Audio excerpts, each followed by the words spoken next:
in business, baby. Mm-hmm. How do you like your new tarot set? I love it. Do you love it? Oh, sorry. That was loud. This is old. This is my old one, but... How many sets do you have? Probably 10. And I got a new one. Yes, you did. But this is an old one.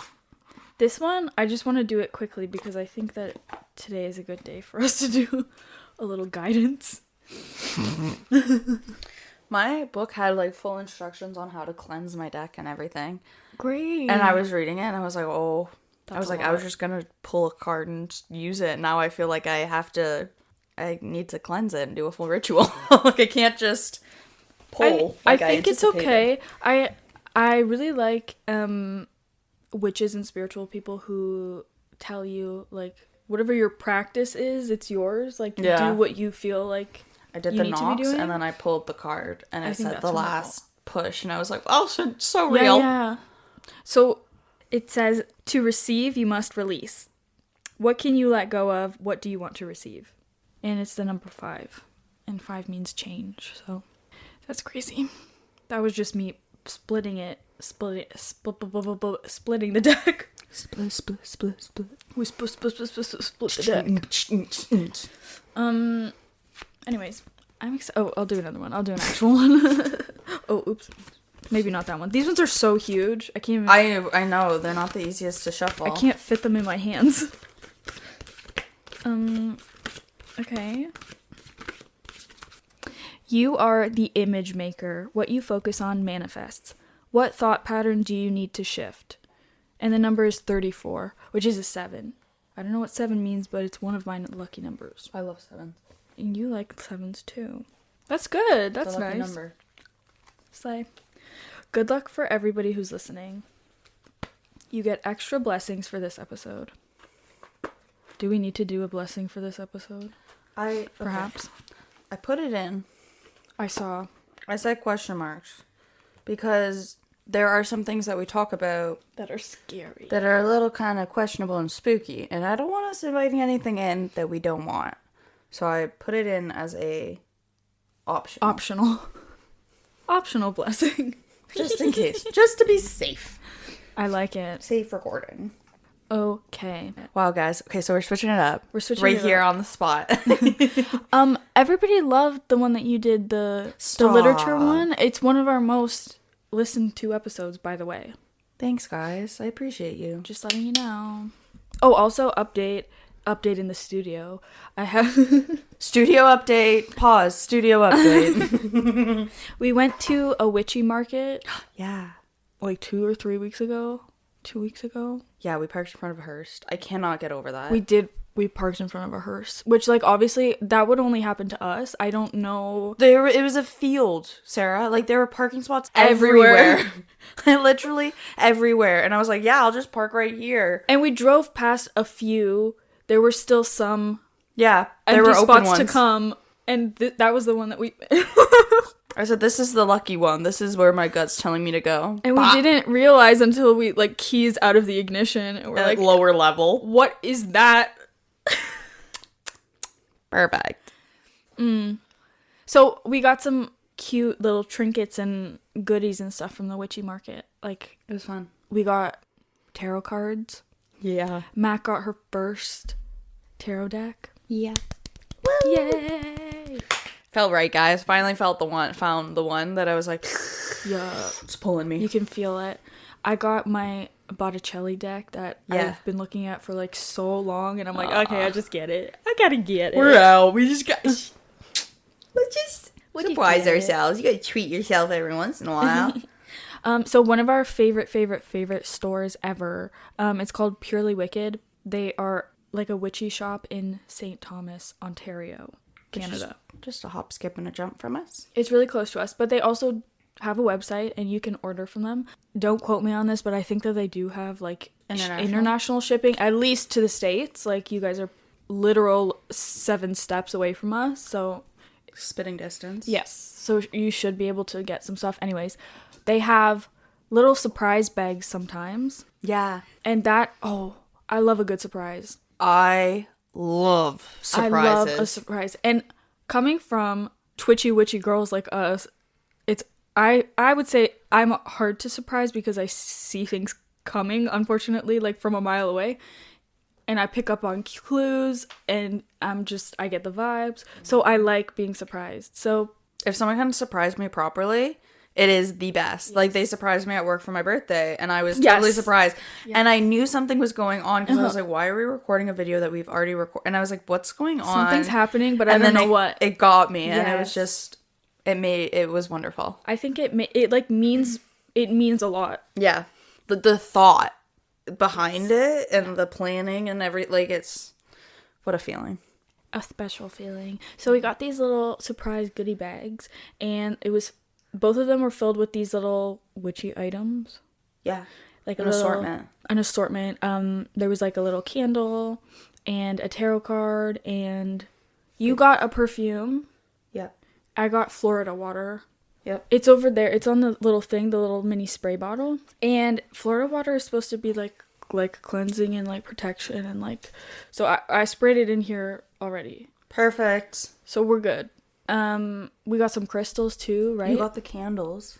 Oh yes, and the spell pack. Candles too. 2 spell candles, which slay.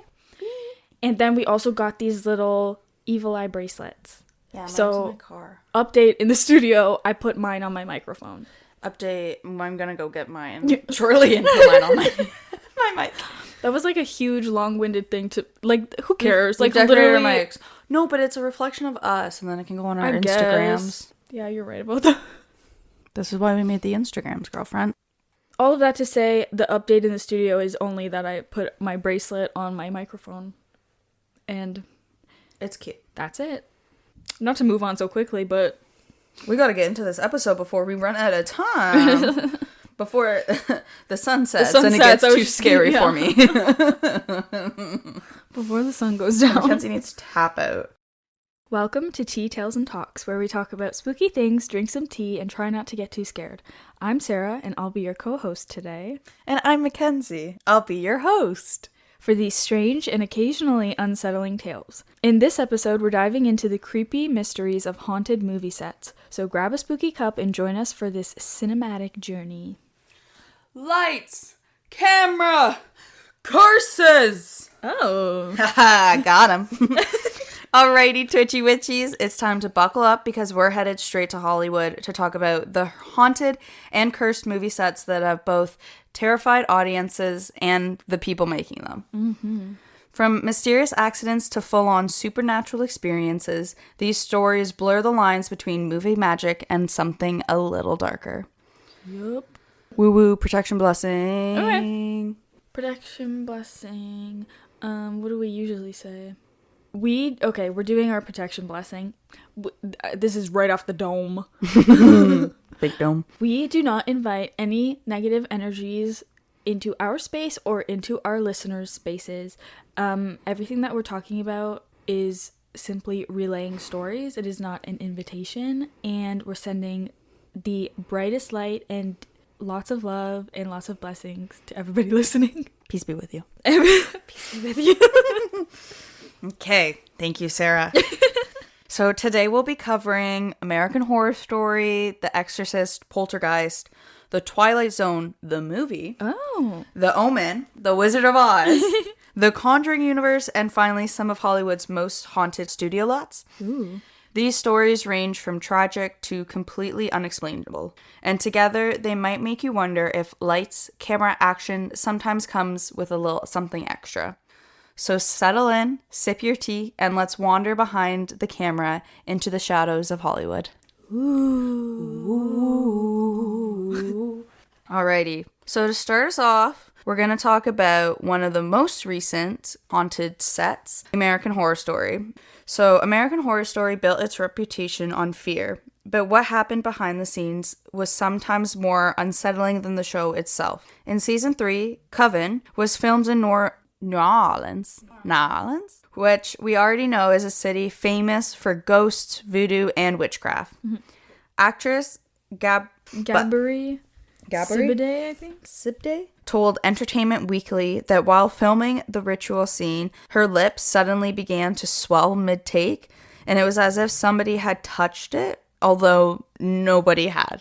Crew members had also reported temperature drops, sudden feelings of dread, and audible scratching or tapping noises during the night shoots. Mm-hmm. According to rumor, one of the makeup artists refused to stay past midnight after hearing something knock from inside a wardrobe while she was working. Oh, I do have some fun fact about the Coven stuff. Yeah. So that's my... Oh, okay, obviously this is my favorite season of American Horror Story. Like, shocker. well, no, I like that one and Hotel. Hotel is really good. And Lady Gaga's in that one, so... Oh. Play. Anyway, so for Coven, I heard about this a long time ago, but, like, the spells that they were doing while filming are real spells. Mm-hmm. Yeah.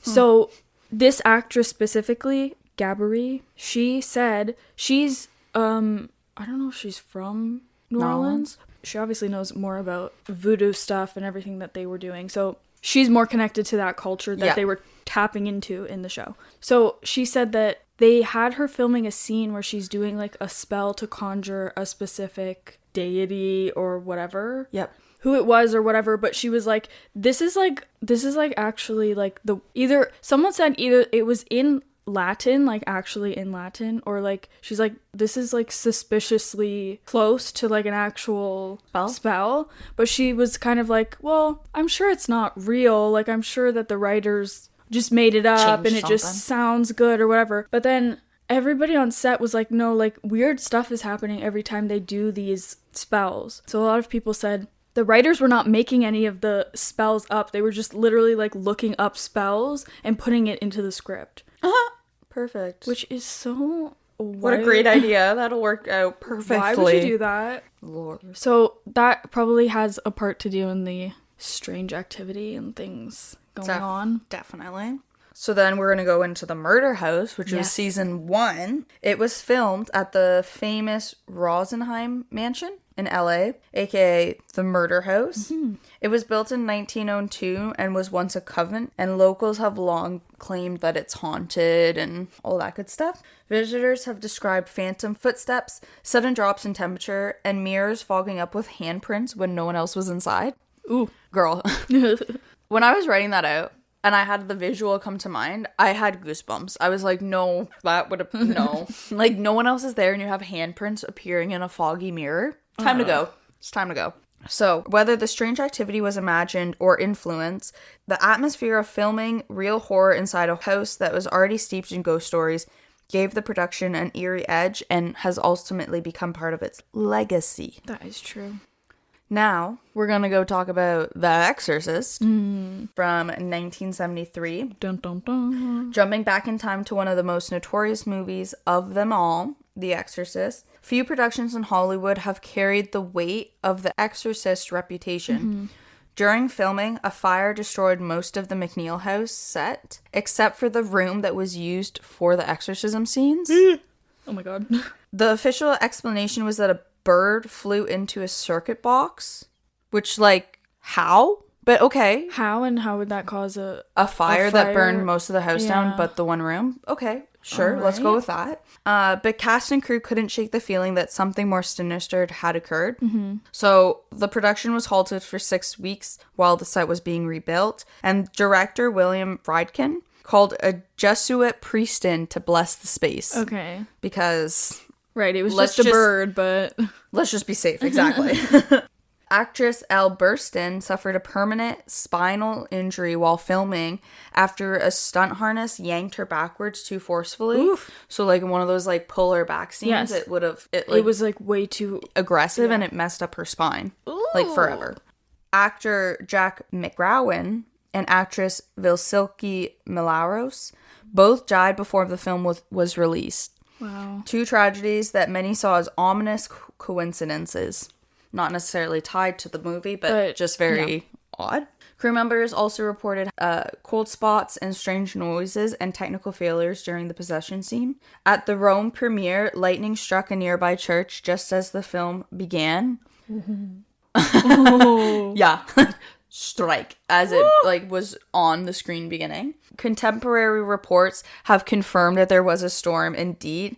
Whether or not it's a coincidence or something darker, it became a defining moment that's tied into the Exorcist lore. Yeah, but the lightning struck a church?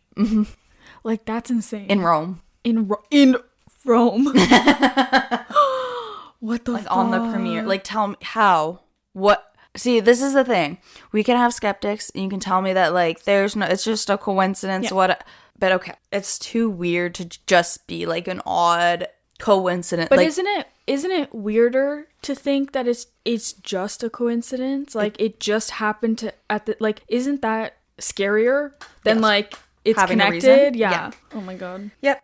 So, next movie set. The suburban set horror film Poltergeist has become synonymous with the phrase cursed productions. Yeah. During the famous I also have not seen any of these movies or TV shows besides The Wizard of Oz, so I'm talking as a very outside person looking in. Right. So it was really interesting, like, doing the research and being like, I knew these movies were already scary, but they are now scarier because of all the crazy shit that happened on set.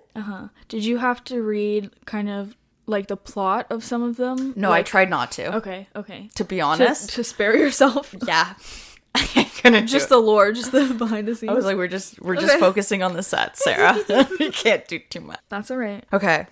So, the suburban set for the horror film Poltergeist has become synonymous with the phrase cursed productions. During the famous muddy pool scene, actress JoBeth Williams later learned that she had been acting with real human skeletons.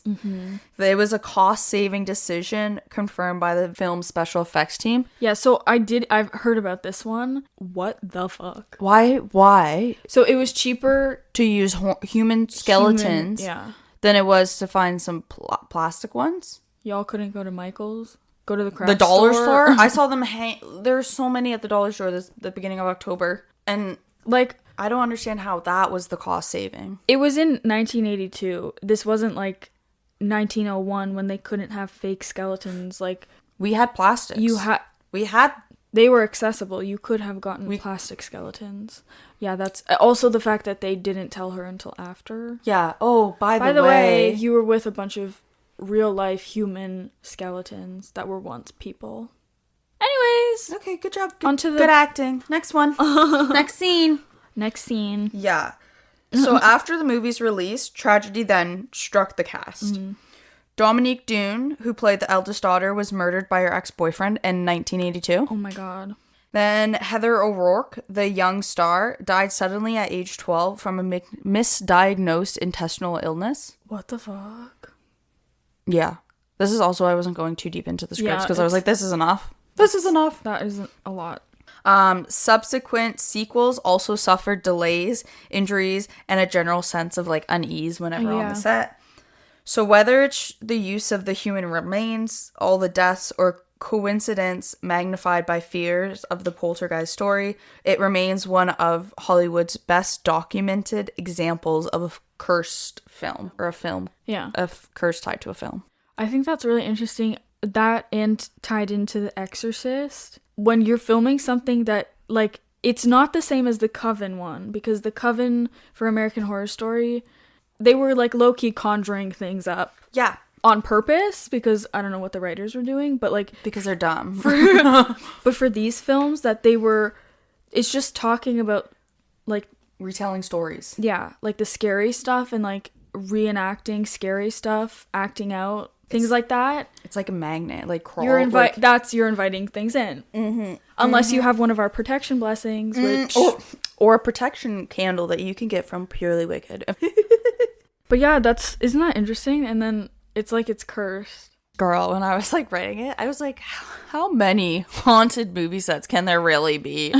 And then the list kept growing, and I was like, God damn. We need to go. What a tour this would be. Oh yeah, touring haunted movie sets. I wonder if they do something like I that think they around do. Halloween. Oh, maybe. You want me to read this one? Okay. Now we're going to get into a little mini case of a haunted spooky set. Movie? Film? The episode is also like haunted and cursed film sets films. and films. Okay. And how it's affected the cast and everything. The looping. I'm on board, girl. Okay. So now we're going to talk about a little mini case of a haunted / cursed film, The Crow from 1994. The dark fantasy The Crow was meant to launch actor Brandon Lee, son of martial arts legend Bruce Lee, into stardom. Instead, it became his final performance. That's crazy. I love Bruce Lee. My dad loves him too. Well, he probably knows about this curse. So Brandon Lee was accidentally shot and killed when a prop gun fired a real bullet fragment due to misloaded dummy round. That's like the Alec Baldwin situation. It like history repeats itself, but it literally like it was a fucking fluke accident, but that shouldn't happen. How does stuff like that, like, I don't understand. If y'all are doing No idea. why, like, I don't know. I was like, what? Why do you need a real gun? I don't know. That's actually insane.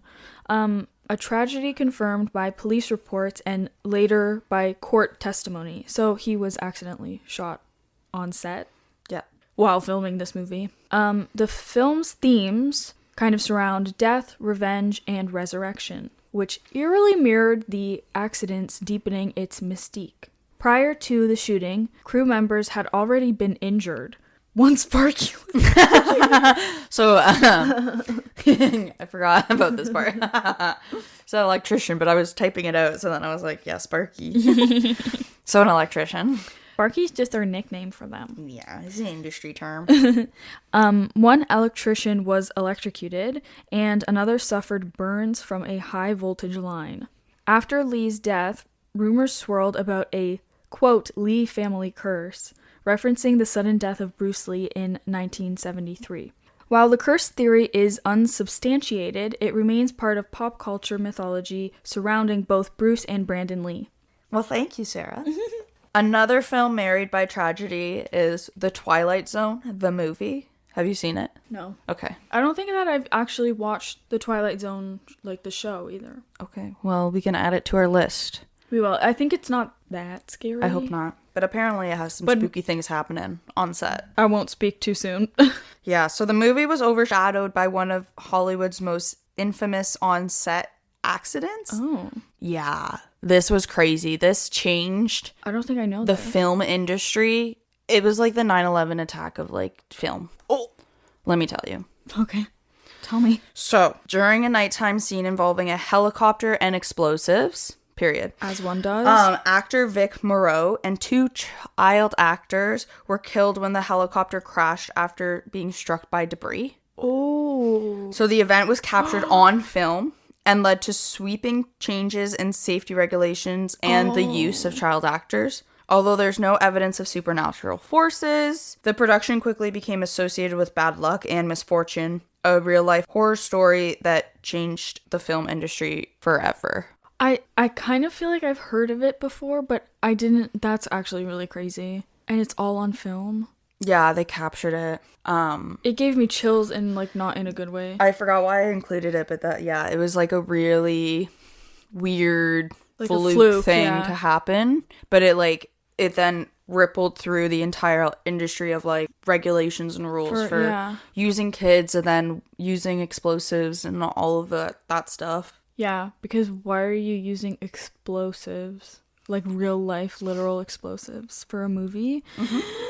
That's insane. Also, kind of interesting because of the contents of The Twilight Zone. Like, I don't know what's in the movie, but the show, they cover a lot of like paranormal, spooky things. Weird things? Yes, weird things, mysterious things. That's kind of... It was struck by debris and went down. Yeah, what was the debris? I think just from the explosion. I'm not 100% sure though. My research did not pull that up. Oh. But crazy nonetheless. exactly. A little spooky.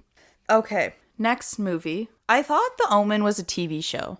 Is it with those two guys? Yeah, like the devil. I thought they were, but maybe it's just something different. Yeah, because this one's 76. Exactly. So I think this came out, obviously it came out first, and then I think they made a show of something. So the list of coincidences surrounding The Omen reads like its own screenplay.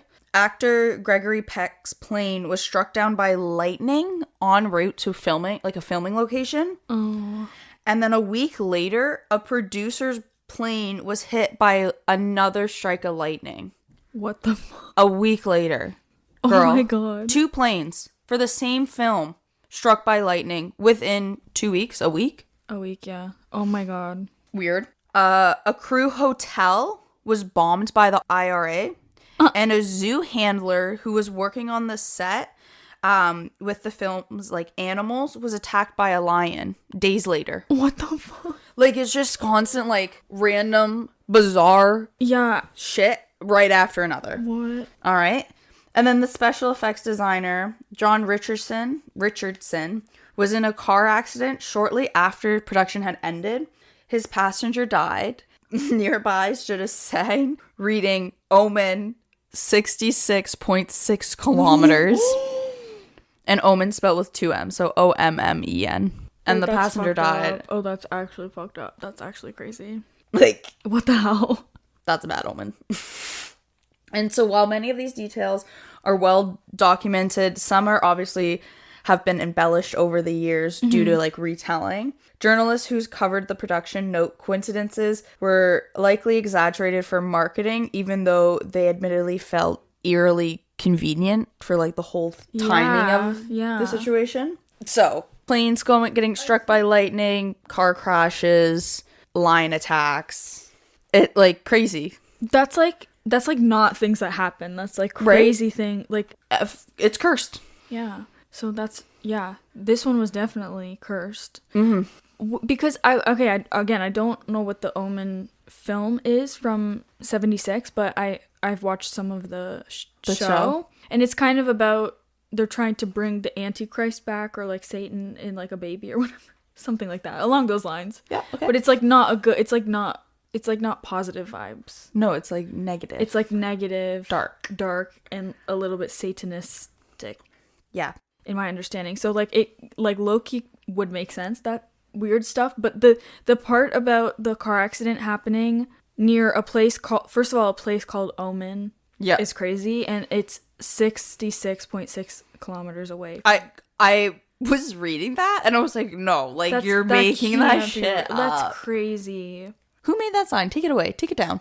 Take it down. Why would they? Who would do that? Let's not have that. Let's just do full low decimal kilometers. Round up. 67. Like, honestly. Round up. Why do you need 0.6? I was typing it and I was like, I feel like this is bad. I feel like this is bad. This is bad. Wow, that's really crazy.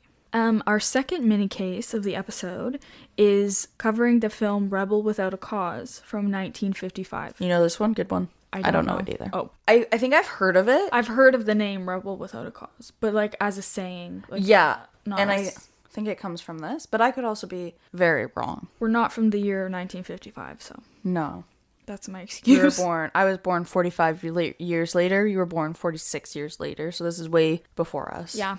Okay, so Rebel Without a Cause is remembered for its raw emotion and youthful rebellion, but also infamous for the fates of its stars. Oh. Okay, so James Dean was in this movie. Yeah. We know James Dean. Yeah, so there was a few actors that like popped up, then I was like, okay, know her. Natalie Wood. Yes. Know her. Crazy. James Dean, no. So James Dean died in a car crash weeks before the film's premiere, driving his Porsche 550 Spider,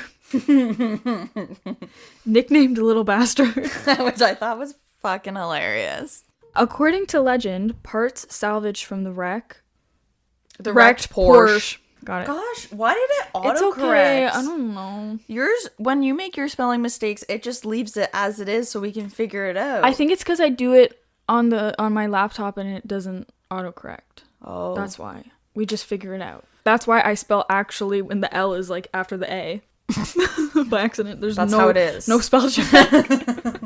According to legend, parts salvaged from the wrecked Porsche were later linked to several accidents and deaths, leading to rumors that the car itself was cursed. Yeah, so car, they took the car and they like repurposed parts of it, and then those cars that had the repurposed parts were getting into car accidents. Oh my god! So it's now suspected that the car itself, Little Bastard, was cursed. Yeah. Wait, that's crazy. Yeah. Do you think? Okay, hear me out. This is a theory, on the spot theory. Theorologist coming in. Yep. Put your caps on. Theoriologist t-shirts and hats on. What if the car wasn't cursed, but James Dean got into an accident, and then James Dean is haunting all of the car parts that have been salvaged. And he's like, it happened to me, It could happen to you. and now it's gonna happen to you. Okay, I like the like cursed car bit a little bit better, but that's actually really crazy. Yeah.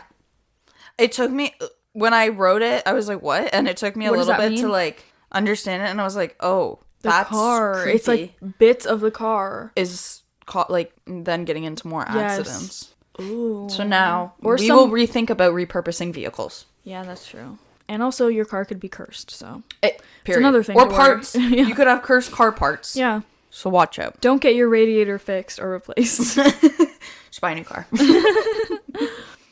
Co-stars Natalie Wood and Sal Mineo also died young. Wood drowned under mysterious circumstances in 1981, and Mineo was murdered in 1976. And that's all that they had. Like, it was So just like he was no- murdered. And I was that's like, it? oh, By who? When? hello? What Can I- happened? more detail. Details. So we could dive into that later. Okay. In another episode. That's insane. No supernatural claims have been verified, but the film's reputation as haunted by tragedy remains part of its cultural identity.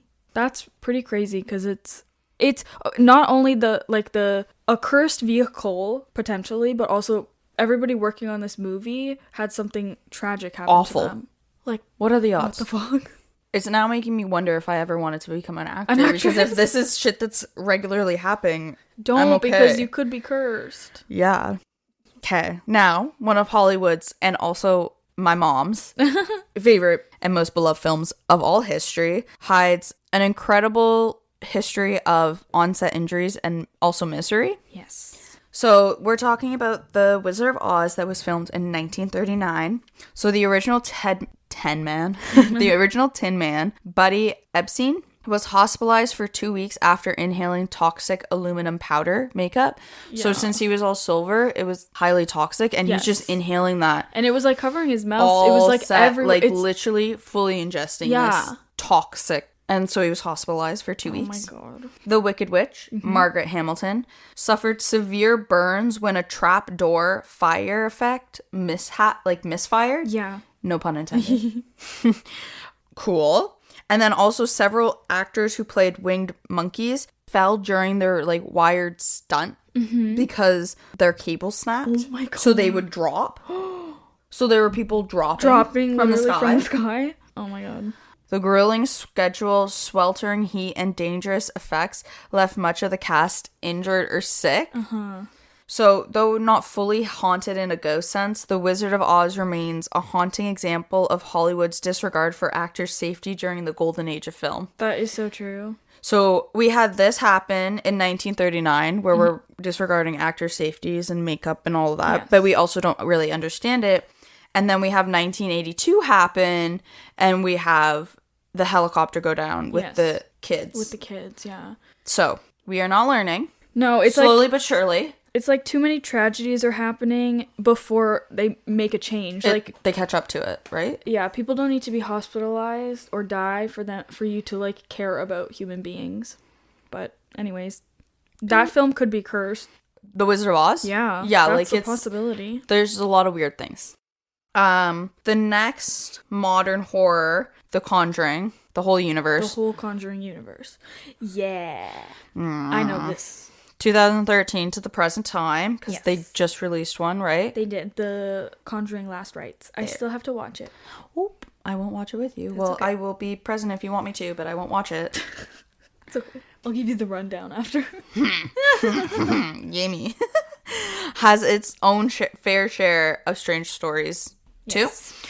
Actress Vera Farmiga told Entertainment Weekly that she found 3 claw-like marks on her laptop after discussing the film, and then later she had 3 bruises appear on her thigh. Interesting. Like during filming or like That's what I was assuming, uh-huh. and it just like randomly appeared. Like she like looked down and saw them and was like, "What?" Yeah. Also the three is like Claw marks 3 is not good. on her laptop. That's crazy. That's weird. That's weird. Crew members on Annabelle Comes Home. Reportedly heard knocking sounds, felt cold drafts, and experienced objects moving on their own. So they'd come back to set and things were like ever so Shifted. slightly moved. Not a fan of that. The film's director, Gary Dauberman, confirmed that a priest was called to set to bless the whole space after multiple unexplained incidents. The studio verified that a blessing took place, but not because they believed it was cursed. Okay. Just to be safe. Just in case it's cursed. Just to cover We all don't our... think it is, but just in case it is. Yeah, just to be on the safe side, you know? So whether it was divine protection, superstition, the ritual reflects how even in the modern filmmaking, fear still finds a way into the real world. That is so true. Again, this is like another one of those, like when you are Inviting. like enacting topics like this, like dark topics, it's already an invitation. Guys, you can't not expect this. Yeah. Like, also, come on. the 3 claw marks and 3 bruises. So I don't know if we've talked about this before in maybe one of our Conjuring episodes too, but like in spooky news, usually like dark, negative, demonic entities will do things in 3s because they're mocking the Holy Trinity. So if you are in a haunted space, So like the 3 car accidents I saw this week? well, no, I think that's something different. Oh, okay. We have bad drivers in London. We just live in London. That's Period. that's the curse itself. The curse of London. But if you're like in a haunted space and you are trying to communicate with something and you hear 3 knocks, it's usually not a good sign. Or if you have like she had 3 scratches, it's like also usually not a good sign because it's like something negative that's trying to mock the Holy Trinity, and like go basically against God. So yeah, that's crazy. But like yeah, the topics of the Conjuring films are Wild. very and not just are they like dark and twisted and creepy, but they also play a lot with religious aspects too. So I think when you tap into that kind of realm, it's tricky business. You're inviting it in. All right. My next little segment, we're going to talk about the haunted studio lots and landmarks all throughout Hollywood. Ooh. This part inspired me that like I want to go walk And around actually these see them, places, yeah, and they probably have like Halloween things going on. But so when the camera stops rolling, a lot of the lots obviously remain. They're still there. The empty soundstage, echoing hallways, and whispers of all the stories that were ever told there. Mm-hmm. Paramount Studios Stage 19 is rumored to be haunted by a playful spirit who is often described as a little girl who will laugh and move costumes after hours. Okay. Just having a little fun I don't on know set. if that's playful. That's a little creepy. Ghost kids? Creepy No, AF. count me out, count me No. out. No, thank you. I'll take a ghost adult any day. A ghost kid? Give me an old ghost. No, I don't thank need a you. kid. There's no. That's crazy. Culver Studios mansion in California is linked to the ghost of Thomas Innes, silent era producer whose mysterious death aboard William Randolph's Hearst yacht in 1924 inspired rumors of murder. Oh. Employees in the studio still report hearing piano music playing from the empty drawing room. Wow.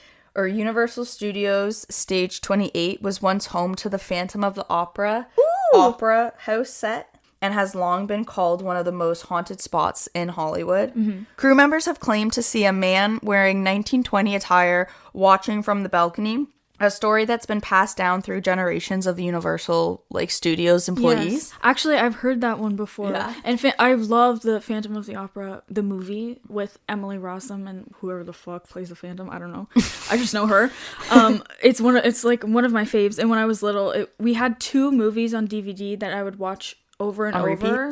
One of them was Phantom of the Opera, and the other was 300 with Gerard Butler. So Love it. if you need to know anything about me, She likes Gerard Butler. those were my 2 things that I was growing up on.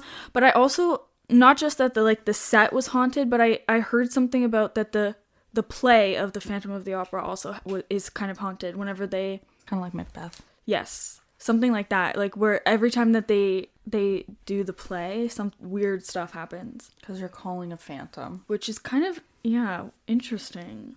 You're Right? inviting You're inviting the It in. phantom. into your space. So, Cool. while these tales are considered local folklore, they persist because of how strongly they fit Hollywood's image, a place where ghosts of stories and stars are never far apart. Okay, tea break and reflection. Yay! Okay, take a deep breath and refill your cup. We've traveled through decades of mystery and misfortune. From tragic accidents to whispered hauntings, these stories remind us of how imagination, fear, and coincidence can blur together until even skeptics hesitate before turning off the lights. Mm-hmm. Some events are truly fully documented, and others exist in the hazy twilight between truth and tale. But together they tell a story about what happens when humans chase magic, and sometimes they find something else instead. From 1930s Technicolor dreams to the 21st century horror sets, the pattern is the same. Strange accidents, unexplainable coincidences, and stories that refuse to fade. Maybe it's superstition, maybe it's collective energy, or maybe some sets truly do hold on to what they've seen. Wow. We've talked about it before, about how built environments, they hold on to those energies and retell them. Exactly. Hollywood was built on illusion, but sometimes the illusion looks back. So as you sip your last bit of tea today, tonight, this morning, etc., remember that the next time you watch a film, the shadows on screen might not be the only ones watching. If you'd like us to do a follow-up episode diving in a little deeper into Hollywood's hauntings, maybe focusing on more famous haunted theaters or movie palaces or ghost stories of LA studios, let us know. And hopefully one day we'll get to go visit some of the places ourselves and see if the legends live up to the lore. Ooh. And if you have any of your own spooky encounters, maybe something strange caught on camera, a ghostly experience on a film set, or a haunted place you visited, we'd love to hear it. You can send your stories to teatalestalks@gmail.com or submit them through our spooky submissions form in our Linktree. You might even hear your very own story featured in an upcoming What's Brewing mini episode. Don't forget to follow us on Instagram at teatalestalks to keep up with all of our latest adventures, behind-the-scenes chaos, and upcoming eerie episodes. And until next time, our twitchy witchy friends, stay spooky and don't let your tea get cold.